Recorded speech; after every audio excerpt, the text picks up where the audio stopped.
जब वहाँ गुजरात के मुख्यमंत्री थे तब वहाँ गुजरात में काम कर रहे थे। लेकिन देश में लोगों ने देखा कि जो प्रधानमंत्री होते थे मनमोहन सिंह, जब तक श्रीमती सोनिया गांधी स्विच नहीं दाबती थी तब तक मनमोहन सिंह बोलते भी नहीं थे। और कांग्रेस पार्टी को लोगों ने देखा है 55 वर्षों के इतिहास में, जो 55 वर्षों तक कांग्रेस पार्टी ने सरकार चलाया, कभी देश में भला नहीं हो पाया, गरीबी नहीं खत्म हो। हमको दूसरा चौथा वर्ल्ड माना जाता था, दुनिया का 4th वर्ल्ड माना जाता था, लेकिन आज भारत एक मार्केट है साथियों।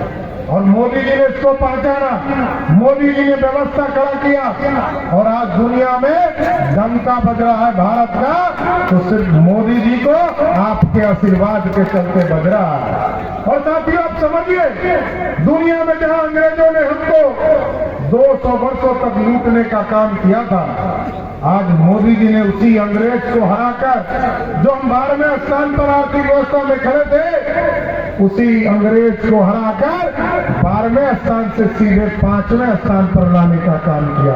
और आज आपसे आग्रह करने आया हूं कि आप यदि 2024 में आप यदि मोदी जी को वोट देते हैं तो मोदी जी ने तय किया है इस 5वें स्थान से उठाकर 3रे स्थान पर दुनिया में लाने का काम किया जाएगा। और साथियों आप सोचिए, इस देश को कभी सोने की चिड़िया हम कहते थे और लोग आते थे, कभी मुगल आए, उसने 400 वर्षों तक इस देश को लूटा, कभी मोहम्मद गजनी आए, उसने 17 साल तक 17 बार हिंदुस्तान को लूटने का काम किया, लेकिन मोदी जी ने अब सोने की चिड़िया बनाना बंद कर दिया।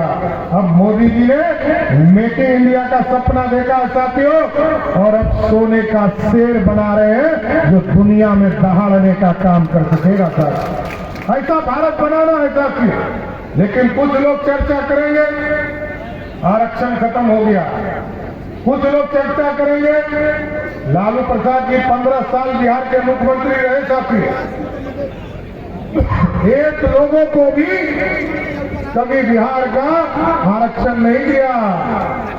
लोगों को कहते थे कि रानी के पेट से राजा पैदा नहीं होगा, लेकिन लालू जी जब सत्ता से हटे तो कहा मेरी पत्नी को मुख्यमंत्री बनाओ, जनता ने बना दिया। फिर कहा मेरा बेटा क्रिकेट नहीं खेल पाया साथियों, और क्रिकेट नहीं खेल पाया तो ये पानी घोटे रह गया क्रिकेट में, इसको उप मुख्यमंत्री बना दो, उसको भी बना दिया।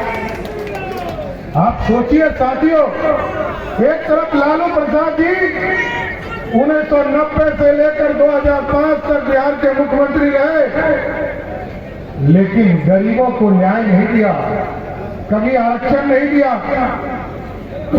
लेकिन लालू जी जब सत्ता से बाहर होते हैं रोज चर्चा करते हैं, हम तो आरक्षण को खत्म नहीं होने देंगे, आरक्षण खत्म नहीं होने देंगे, संविधान खतरे में है।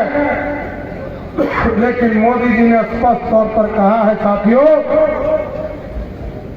कि आप किसी भी हालत में, अब तो बाबा साहब भीमराव अम्बेडकर भी पुनर्जन्म हो जाए तो इस देश में फिर से कोई संविधान बाबा साहब अम्बेडकर भी नहीं बदल सकते हैं साथियों, ऐसा भारत बन चुका है। इसलिए साथियों हम आग्रह करेंगे, निवेदन करेंगे आप लोगों से कि आप भारत को श्रेष्ठ बनाने में मोदी जी का साथ दीजिए, और मोदी जी लगातार भारत को बढ़ाने का काम करेंगे। लेकिन अस्वस्थ रहिएगा साथियों, जिस तरह देश में मोदी जी ने एकदम तय कर दिया है कि देश में अब किसी भी भ्रष्टाचारी को बचने नहीं देंगे।